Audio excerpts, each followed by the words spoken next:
اعوذ باللہ من الشیطان الرجیم بسم اللہ الرحمن الرحیم۔ امیر المومنین حضرت علی علیہ السلام نے اپنی وصیت میں فرمایا تھا، میری شہادت کے بعد مجھے نجف لے جانا اور میری چارپائی کے پچھلے حصے کو اٹھانا، اگلا حصہ ملائکہ اٹھائیں گے، اور جب تم نجف پہنچو گے تو تمہیں وہاں ایک چمکدار چٹان سی دکھائی دے گی۔ تم اسے ذرا سا کھودو گے تو تمہیں وہاں بنی بنائی قبر دکھائی دے گی، اور اس کے کنارے ایک تختی پر یہ عبارت کندہ ہوگی، اس قبر کو نوح نے علی ابن ابی طالب کے لیے تیار کیا، تم مجھے میری قبر میں لٹا دینا، پھر قبر بند کر کے اس کا نشان بھی ختم کر دینا۔ حسنین کریمین نے اپنے والد کی وصیت پر عمل کیا، اور گھرانہ اہل بیت کے علاوہ عام لوگوں کو حضرت کی قبر کا نشان معلوم نہیں تھا، یہاں تک کہ اموی دور کا خاتمہ ہوا اور عباسی دور میں ہارون رشید کوفہ آیا، اور اس نے شکار کا ارادہ کیا اور اپنے ساتھ بہت سے شکاری کتوں کو لے کر کوفہ سے باہر آیا۔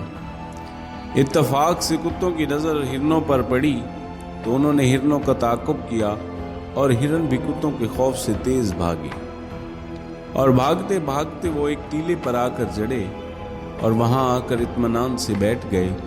کتے ٹیلے سے کچھ فاصلے پر آ کر رک گئے۔ ہارون نے کتوں کو بہت پچکارا مگر وہ ٹیلے پر نہ چڑھے۔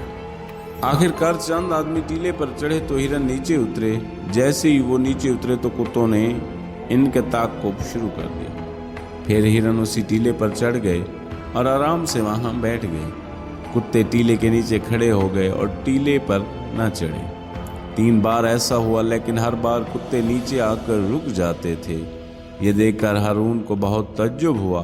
اس نے بنی اسد کے ایک بوڑھے شخص کو طلب کر کے اس کی وجہ دریافت کی تو اس نے کہا کہ میں اتنا ضرور جانتا ہوں کہ یہاں اہل بیت کی کسی فرد کی قبر ہے، لیکن اس سے زیادہ مجھے بھی معلوم نہیں ہے۔